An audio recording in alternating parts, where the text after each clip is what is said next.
আমরা যেই গণজোয়ার দেখেছি আপনার 18, 19, 20 তারিখে যেইভাবে দেখেছি, সেই গণজোয়ার হয়তো আমরা এখন দেখতে পাচ্ছি বা পাচ্ছি না, আমরা জানছি না, আমরা জানতে পারছি না, কারণ আমাদের কাছে লাইভ আসছে না, কারণ লাইভ স্ট্রিম করতে দিচ্ছে না, ভিডিও করতে দিচ্ছে না। এটাও আমাদের মাথায় রাখতে হবে।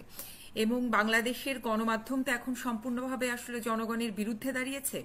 জনগণের অধিকারের পক্ষে কথা বলি কিংবা মানবাধিকারের পক্ষে কথা বলি, বাংলাদেশের মতো রাষ্ট্রে যখন মানবাধিকার লঙ্ঘন হয়, তখন যখন আমরা ভয়েস রেজ করি as a human rights activist হিসেবে, তখন আমাদেরকে এসে ট্যাগায়িত করা হয় কি হিসেবে? সিটিজেন জার্নালিস্ট হিসেবে কাজ করে।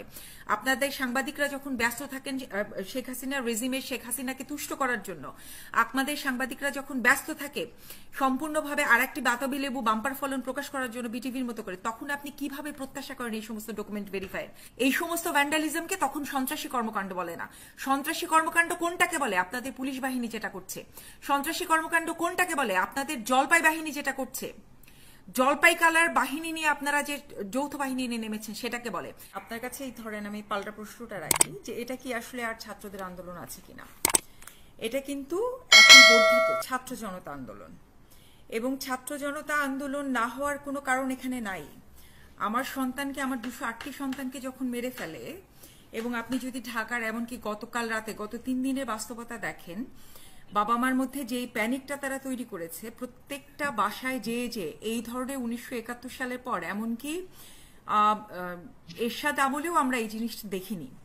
এরশাদ আমলেও কিন্তু সুনির্দিষ্টভাবে শুধুমাত্র আপনার পাবলিক বিশ্ববিদ্যালয় হলগুলোতে এই ধরনের রেট হয়েছে। এখন বাংলাদেশের ইতিহাসে এই প্রথম ঢাকা শহরে ডোর টু ডোর যে রেট হচ্ছে এবং এই সমস্ত শিশুদেরকে অ্যারেস্ট করে নিয়ে যাওয়া হচ্ছে। যখন আমার শিশু সন্তানকে আসলে অ্যারেস্ট করে নিয়ে যাওয়া হয়, তখন কি এটা ছাত্র আন্দোলন থাকে কিনা? পিতামাতা হিসেবে তখন শুধু যে আমার নৈতিক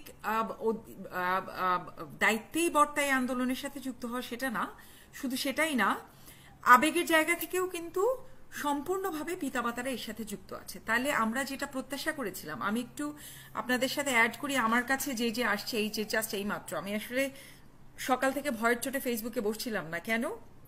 কারণ যেই পরিমাণে হত্যাযজ্ঞের ভিডিও আমাদের সামনে এসছে, যেইভাবে আমরা ট্রমাটাইজ হয়ে গেছি, সেই জায়গা থেকে আজকে আসলে কি হবে সেই আতঙ্ক কি আমাদের মধ্যেও নাই? সে প্যানিক কি আমাদের মধ্যেও নেই? আমাদের মধ্যেও আছে। যেই জন্য আমি ভয়ের চোটে বসতেও পারছিলাম না এবং কোনো আন্দোলনের আপডেটও আমি দিতে পারছিলাম না। এর মধ্যেও কিন্তু ছেলেমেয়েরা নেমেছে। আমার কাছে জাহাঙ্গীরনগর বিশ্ববিদ্যালয় মেইন গেটের ছবি এসছে, দাঁড়িয়ে আছে, এবং সেখানে জলপাই রঙের কামান দাগিয়ে সেনাবাহিনীর অবস্থান দেখা যাচ্ছে ছবিটাতে। ঠাকুরগাঁয়ে ছেলেমেয়েরা নেমেছে, রাজশাহীতে বড় একটা মিছিল দেখলাম নেমেছে। এর বাইরে ঢাকায় হচ্ছে গিয়ে শিক্ষকরা নেমেছেন, এবং হাইকোর্টে আইনজীবীদের একটা দেখলাম, এটা একদম লাইভ, হাইকোর্টে আইনজীবীরা নেমেছেন এই আন্দোলনের পক্ষে, ঢাকা বিশ্ববিদ্যালয়ের শিক্ষকরা নেমেছেন আন্দোলনের পক্ষে। কিন্তু আমরা যেই গণজোয়ার দেখেছি আপনার 18, 19, 20 তারিখে যেইভাবে দেখেছি, সেই গণজোয়ার হয়তো আমরা এখন দেখতে পাচ্ছি বা পাচ্ছি না, আমরা জানছি না, আমরা জানতে পারছি না, কারণ আমাদের কাছে লাইভ আসছে না, কারণ লাইভ স্ট্রিম করতে দিচ্ছে না, ভিডিও করতে দিচ্ছে না। এটাও আমাদের মাথায় রাখতে হবে। এবং বাংলাদেশের গণমাধ্যম তো এখন সম্পূর্ণভাবে আসলে জনগণের বিরুদ্ধে দাঁড়িয়েছে। বাংলাদেশের গণমাধ্যম এইটাও আরো আসলে আলোচনায় আনা দরকার। বাংলাদেশের গণমাধ্যম যেইভাবে সরকারের পেটোয়া বাহিনীতে পরিণত হলো এবং যে চরিত্র তারা দেখাচ্ছে, জনগণের সাথে তারা যেই ধরনের বেইমানি তারা করলো, এই আস্থা নির্ভরতা গণমাধ্যমের তৈরি করতে নেক্সট 2 যুগেও তারা গণমাধ্যম এটা তৈরি করতে পারবে কিনা আমরা নিশ্চিত না। গণমাধ্যম যদি আরেকটু প্রোঅ্যাক্টিভ ভূমিকা নিতেন, আরেকটু সরকারের কম পেটোয়া বাহিনী হিসেবে ভূমিকা রাখতেন, তাহলে হয়তো আমরা আরো কিছু আপডেট পেতে পারতাম। কিন্তু সেই জায়গাটা থেকে আমরা সম্পূর্ণ বিচ্ছিন্ন আছি। কাজে মাঠে কি হচ্ছে না হচ্ছে আমরা কিন্তু বলতে পারি না যে ডিমোটিভেটেড অথবা মোটিভেটেড, বরং এবং আপনি যখন বলবেন তখন তারা বলবে যে এটা গুজব ছড়াচ্ছে।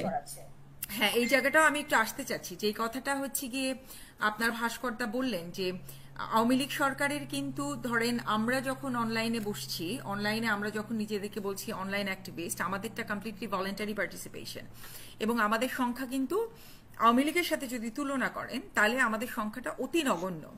তাহলে আওয়ামী লীগের সংখ্যাটা কত সেটা একটু হিসাব দেওয়া দরকার, যে কেন কি অর্থে। দুটো বিষয় আমি একটু পরিষ্কার করি। আপনার এক প্রশ্নের মধ্যে আসলে অনেকগুলো ভাগ ছিল। প্রথম ভাগে আমি একটু বলতে চাচ্ছি যে অনলাইনের গুজব যেটা, হ্যাঁ, যে এইটার পিছনেও তো একটা রাজনীতি আছে। এই যে আপনি শুরুতেই যে কথাটা বললেন যে ডিমোটিভেটেড হওয়া, ডিমোটিভেটেড ফিল করা, এবং হচ্ছে গিয়ে এই যে ছাত্র সমাজ যারা পথে নেমেছে, যারা নামবে, নামার সম্ভাবনা আছে অথবা নেমেছিল, অথবা যেই আমরা অভ্যুত্থান আমরা দেখেছি, এটাকে অভ্যুত্থান অলরেডি ঘটে গেছে বাংলাদেশে, কেউ স্বীকার করুক আর না করুক, জন অভ্যুত্থান ঘটে গেছে, ছাত্র অভ্যুত্থান ঘটে গেছে। তাহলে এই যে শব্দটা আপনি বললেন demotivation, that's the exact objective of this Awami regime, Hasina regime, and through their propagandists, through their propaganda wing, they are achieving this objective. তাহলে অবজেক্টিভটা কি? যে তারা আসলে আমাদেরকে ডিমোটিভেটেড করতে চায়। ডিমোটিভেটেড কেন করতে চায়, কিভাবে করতে চায়, কেন করতে চায়, সেইটা হচ্ছে রাজনীতির বিষয়। দেখেন যেটা বললো ভাস্করদা, বললো যে 20,000 অনলাইনে, আপনি এগুলি কোনোটাই আমার ব্যক্তিগত দিলশানা পারুলের কথা না বা আমার মন গড়া কথা না। আমি আপনাকে অসংখ্য এই যে এই সমস্ত এত কনজারভেটিভ, এত রিজার্ভ পত্রিকার পরও অসংখ্য রিপোর্ট আপনি পাবেন গত 5 বছরে যে শেখ হাসিনা রেজিমের অনলাইনে কি পরিমাণ ইনভেস্টমেন্ট আছে। তারা তাদেরকে কিন্তু নাম দিয়েছে, প্রথমে বলেছিল অনলাইন যোদ্ধা, মুক্তিযুদ্ধের চেতনার যোদ্ধা, চেতনা যোদ্ধা, এরকম আরো কি কি নাম আছে যেন ভাস্করদারও বলতে পারবেন। এরকম করে কিন্তু সাইবার যোদ্ধা বলছিল আর কি, সাইবার যোদ্ধা, মুক্তিযুদ্ধের চেতনা যোদ্ধা, অনলাইন যোদ্ধা। মূলত সাইবার যোদ্ধাটা কিন্তু একদম আপনার রিপোর্ট আছে, আপনি সাইবার যোদ্ধা লিখে আমেরিকা আপনি সার্চ দেন, সরি গুগলে আপনি সার্চ দেন, সার্চ দিলে বাংলাদেশেরই মেইন স্ট্রিম মিডিয়ার অসংখ্য রিপোর্ট আপনি পাবেন। দফায় দফায় আওয়ামী লীগ সরকার এমনকি তাদেরকে পয়সা খরচ করে ল্যাপটপও কিনে দিয়েছে। সর্বোপরি রিসেন্ট আপনি অনলাইনে দেখেছেন যে পলক থেকে শুরু করে সমস্ত মন্ত্রীরাই তাদের ক্যাম্পেইনিং এর পিছনে, অনলাইন ক্যাম্পেইনিং এর পিছনে কত টাকা খরচ করে। তাহলে তারা লক্ষ লক্ষ ডলার খরচ করছে তাদের প্রোপাগান্ডার জন্য, এবং এটাকে তারা লেজিটিমেট করে নিয়েছে, সিস্টেমেটিক করে নিয়েছে, প্রাতিষ্ঠানিকভাবে জাস্টিফিকেশন দিয়েছে, প্রাতিষ্ঠানিকভাবে তারা বলছে প্রতিষ্ঠিত করেছে। এবং প্রত্যেকটা কিন্তু সরকারি টাকা, মানে আমাদের রেমিটেন্সের টাকা, আমার বাবা মায়ের ট্যাক্সের টাকা, আমাদের ভাই বোনের ট্যাক্সের টাকা, আমার বাবা মায়ের রেমিটেন্সের টাকা, সেই টাকা দিয়ে তারা সরকারি কোষাগার থেকে তারা হচ্ছে লক্ষ লক্ষ কোটি টাকার আওয়ামী রেজিমের প্রোপাগান্ডা চালায় অনলাইনে। সেই প্রোপাগান্ডাগুলো কি? 3 ধরনের প্রোপাগান্ডার মানুষ আছে, আমি সেটা বলবো এখন আপনাদেরকে, এটা পরে আসি যে কারা কিভাবে প্রোপাগান্ডা চালাচ্ছে। অ্যাট দ্য সেম টাইম আমরা যখন ভলেন্টারি টাকা পয়সার কোনো কিছুর সাথে কোনো সম্পর্ক না নিয়ে, এমনকি কোনো পার্টিজান ভয়েস না হয়েও আমরা যখন শুধুমাত্র জনগণের অধিকারের পক্ষে কথা বলি কিংবা মানবাধিকারের পক্ষে কথা বলি, বাংলাদেশের মতো রাষ্ট্রে যখন মানবাধিকার লঙ্ঘন হয় তখন যখন আমরা ভয়েস রেজ করি as a human rights activist হিসেবে, তখন আমাদেরকে এসে ট্যাগায়িত করা হয় কি হিসেবে? আমরা প্রোপাগান্ডা করছি, আমরা গুজব রটাচ্ছি, হ্যাঁ আমরা গুজব রটাচ্ছি, আমরা বিএনপি জামাতের হয়ে পয়সা খাচ্ছি, অথবা এটসেট্রা এটসেট্রা এটসেট্রা। দেখেন তাদের ডকুমেন্ট আছে, এভিডেন্স আছে যে 1000 কোটি টাকা তারা ইনভেস্ট করেছে সরকারি কোষাগার থেকে, আমার ট্যাক্সের টাকায়, প্রবাসী রেমিটেন্সের টাকায়, জনগণের বিপক্ষে তাদের প্রোপাগান্ডা মেশিন চালু করেছে। এই ফেসবুক ব্যবহার করে, এই ইনস্টাগ্রাম ব্যবহার করে, এই টিকটক ব্যবহার করে তাদের অসংখ্য ভিডিও আপনি দেখাতে পারবেন। এবং এই যে ওবায়দুল কাদেরের যে স্পিচ যায়, ওবায়দুল কাদেরের পিছনে একজন ফটোগ্রাফার সবসময়ই থাকেন তার সামাজিক প্রোফাইল মেইনটেইন করার জন্য। এগুলোর মধ্যে তারা কোনো সমস্যার সংকট দেখে না। তারা মনে করেন তারা যেহেতু সরকারে আছে, ক্ষমতায় আছে, আওয়ামী রেজিম, কাজে তারা যা ইচ্ছা তাইভাবে করতে পারে, যদিও টাকাটা আমার পকেট থেকে যাচ্ছে। সেখানে আমাদের নিজেদের পয়সায় আমরা যখন এই সমস্ত কাজগুলো করি, সেটাকে তারা হচ্ছে গিয়ে প্রোপাগান্ডা হিসেবে আখ্যায়িত করেন, সেটাকে তারা ইনভ্যালিড করেন, এবং সেটাকে তারা সর্বতোভাবে হচ্ছে গিয়ে আমাদের গ্রহণযোগ্যতার উপর আঘাত হানেন। কিন্তু তাদের গ্রহণযোগ্যতার উপর আঘাত হানা যাবে না। এবার আমি আসি অনলাইনে, এটা আমাদের সবারই যারা দেখছেন, আমি দেখেছি আপনার হাসিনা আপা, আপনার ভালো একটা রিচ আছে, সবার জন্য আমি একটু এটা সচেতনতামূলক দুটো কথা বলতে চাই। সেটা কি যে অনলাইনে প্রোপাগান্ডাগুলো এই মুহূর্তে কিভাবে হচ্ছে। তাহলে শেখ হাসিনা রেজিমের অনলাইনে তো তারা আমাদের চেয়ে অনেক বেশি সুসংগঠিত, আমাদের চেয়ে অনেক বেশি টাকা পয়সা ইনভেস্ট করে তারা প্রোপাগান্ডাগুলো চালাচ্ছে। কিরকম? 3 ধরনের প্রোপাগান্ডিস্ট আছে তাদের। একদম একদল হচ্ছে গিয়ে পেইড, যাদেরকে অনেক সময় আমরা বট আইডি বলে থাকি, আবার কখনো কখনো এটা বট আইডিও না, একদম পেইড লোক এসে আইডি দিবে। চিনবেন কিভাবে? দেখবেন একই ধরনের কথা কপি পেস্ট পাবেন আপনি, একই ধরনের কনভারসেশন, একই ধরনের প্রশ্ন, একই ধরনের কমেন্ট কপি পেস্ট করে আপনার কমেন্টের নিচে এটা দিচ্ছে। এবং এই মুহূর্তে উদ্দেশ্য কি? আরেক দল পাবেন আপনি যাদেরকে আপনি চিনেন আমাদের আশেপাশেই, কিন্তু তারা খুব নিজে যে আওয়ামী, মানে এক ধরনের আমি প্রগতিশীল, আমি হিউম্যান রাইটস নিয়েও কথা বলি, আবার আওয়ামী লীগের পক্ষেও কথা বলি, এই ধরনের একটা ফেস ভ্যালু তারা ক্যারি করে। আমরা হিউম্যান রাইটস এর পক্ষে আছি, আমরা প্রগতিশীলতার পক্ষে আছি, এই ধরনের একটা ফেস ভ্যালু তারা ক্যারি করার চেষ্টা করে, এক ধরনের রেপুটেশন তারা ক্যারি করে। এটা হচ্ছে সবচেয়ে রিস্কির অংশটা। আচ্ছা, এটা তাহলে কেন তারা ক্যারি করে, কেন তারা সরাসরি আওয়ামী লীগের পক্ষ হয়ে কথা বলে না? কারণ তাদের কথার গ্রহণযোগ্যতার জন্য। তারা দেখাতে চায় যে আমরা প্রগতির পক্ষে, আমরা হিউম্যান রাইটস এর পক্ষে, তারপরে আমরা আওয়ামী লীগের পক্ষে। দেখেন আমার কথা ন্যারেটিভ যাচ্ছে, এটা শুধুমাত্র তারা দেখাতেই চায় তাদের গ্রহণযোগ্যতা, তাদের কথার ওজন বাড়ানোর জন্য। এই রকমের একজন উদাহরণ আমি দিই, যেমন ধরেন ঢাকা বিশ্ববিদ্যালয়ের সোনম সাহা, তিনি ঢাকা বিশ্ববিদ্যালয় ডেভেলপমেন্ট স্টাডিজের শিক্ষক। এখন এই ধরনের শিক্ষককে আমি ওনাদেরকে এই ধরনের আমি ওনাকে চিনালাম এই কারণে যে একটা বর্গ, একটা বুদ্ধিজীবী বর্গ যাদেরকে চিনতে হবে। ওনাকে চেনা কেন দরকার? এই ধরনের মানুষদের, এই যে রিসেন্ট গীতিয়ারা নাসরিন আপা কিংবা আরো যে একটা ফোর্স আছে যারা হচ্ছে কি এখন ছাত্রদের পক্ষে প্রথম দিন থেকে দাঁড়িয়েছে, তাদের বিরুদ্ধে তিনি জিডি করে বসলেন, এবং এই জিডি গুলো কেন করছেন? সরকারের নেক নজরে আসতে যাচ্ছেন। এটাও আমাদের খেয়াল করতে হবে। এক দল যারা স্বতঃপ্রণোদিত হয়ে, ভলেন্টারি হয়ে সরকারের প্রোপাগান্ডিস্ট হিসেবে কাজ করছেন, তারা কেন করছেন? তারা কি তাদের চেতনার তাড়নায় করছেন? মুক্তিযুদ্ধের চেতনায় তাড়নায় না, তারা সরাসরি সরকারের নেক নজরে আসতে চান।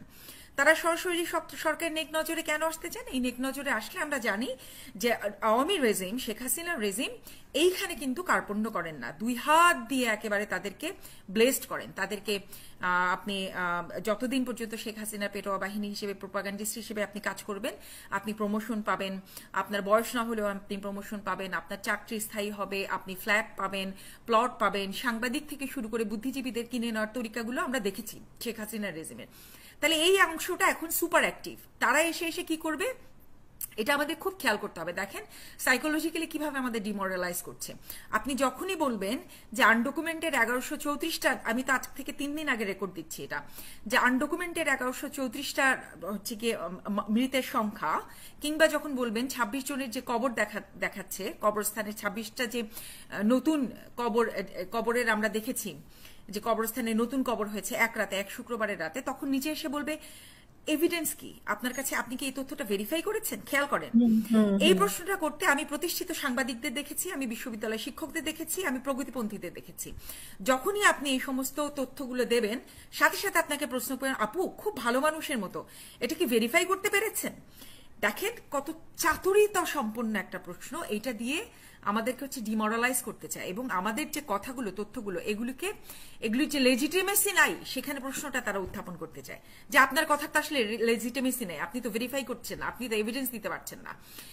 ফর দেয়ার কাইন্ড ইনফরমেশন, এবং সবার জন্য বলতে চাই, রাত্রেবেলা যখন হাসপাতালে রেজিস্টার গোয়েন্দা বাহিনী ছিনায়ে নিয়ে যায়, রেজিস্টারের হাসপাতালের হতাহত, আহত এবং নিহতের রেজিস্ট্রেশনের পৃষ্ঠা যখন এই সমস্ত গোয়েন্দা বাহিনী ছিঁড়ে নিয়ে যায়, আপনাদের সাংবাদিকদের যখন যে দায়িত্ব হওয়ার কথা ছিল আপনাদের সাংবাদিকদের, সে দায়িত্ব যখন সাধারণ ছেলেমেয়েরা সিটিজেন জার্নালিস্ট হিসেবে কাজ করে, আপনাদের সাংবাদিকরা যখন ব্যস্ত থাকেন শেখ হাসিনার রেজিমে শেখ হাসিনাকে তুষ্ট করার জন্য, আপনাদের সাংবাদিকরা যখন ব্যস্ত থাকে সম্পূর্ণভাবে আরেকটি বাতাবি লেবু বাম্পার ফলন প্রকাশ করার জন্য বিটিভির মতো করে, তখন আপনি কিভাবে প্রত্যাশা করেন এই সমস্ত ডকুমেন্ট ভেরিফাইয়ের? চোখের সামনে ভিডিও দেখেও যখন তারা নিজেদেরকে কনভিন্স করে না, আমাদেরকে পাল্টা এসে প্রশ্ন করে যেটা ভেরিফাই কি, তখন তাদের নৈতিকতা, তখন তাদের উদ্দেশ্য, বদ উদ্দেশ্য, খারাপ উদ্দেশ্যকে পাল্টা প্রশ্ন করেন। এবং সরাসরি এই সমস্ত লোকজনদেরকে যে শব্দ আপনারা উচ্চারণ করবেন, যে জিব্বা টান দিয়ে ছিঁড়ে ফেলেন। This is the right time, হয় নাও আর নেভার। এখন হচ্ছে রাইট টাইম, তাদের সাথে কোনো তর্ক বিতর্কে জড়াবেন না। আমি তর্ক বিতর্কে জড়াই না, সরাসরি বলে ফেলবেন, জিব্বা টান দিয়ে ছিঁড়ে ফেলেন। তখন দেখেন আবার এসে বলে কি ফ্যাসিস্ট রেজিমকে সরাতে যে আপনি ফ্যাসিস্ট কথাবার্তা বলবেন না, এটা জনগণের ফ্যাসিস্ট কথা না, এটা জনগণের রেজিস্ট্যান্স কনভারসেশন, রিভল্ট কনভারসেশন। এটা বুঝতে হবে। যখন আমার সন্তান, আমার বাবা মা, আমার ছেলে মেয়েগুলো, বন্ধুগুলো যখন লাঠি ধরায় অস্ত্রের বিরুদ্ধে, তখন সেটা রেজিস্ট্যান্স। যখন তারা হচ্ছে গিয়ে বিল্ডিং এর ওপর হামলে পড়ে, বিটিভি পুড়ায় দেয়, that's call resistance, that's call revolt. এটাকে কখনো সন্ত্রাস বলে না। এটা বুঝতে হবে। রাষ্ট্রীয় সন্ত্রাসের এগেইনস্টে যখন সাধারণ জনগণ প্রতিরোধ গড়ে তোলে, যখন সাধারণ জনগণ নিজেদেরকে রক্ষা করার জন্য প্রতিরোধ গড়ে তোলে, সম্পূর্ণ রাইটস আছে, এটা হিউম্যান রাইটস। আমার হিউম্যান রাইটস যখন ভায়োলেশন হয়, তখন আমার সম্পূর্ণ অধিকার আছে আমার আত্মরক্ষার্থে ছেলেমেয়েরা যখন সংবদ্ধ হয়ে প্রতিরোধ করে, প্রতিষ্ঠা করে, তখন তাকে রিভল্ট বলে, তখন তাকে রেজিস্ট্যান্স বলে, তখন তাকে ভ্যান্ডালিজম বলে না। এই সমস্ত ভ্যান্ডালিজমকে তখন সন্ত্রাসী কর্মকাণ্ড বলে না। সন্ত্রাসী কর্মকাণ্ড কোনটাকে বলে? আপনাদের পুলিশ বাহিনী যেটা করছে।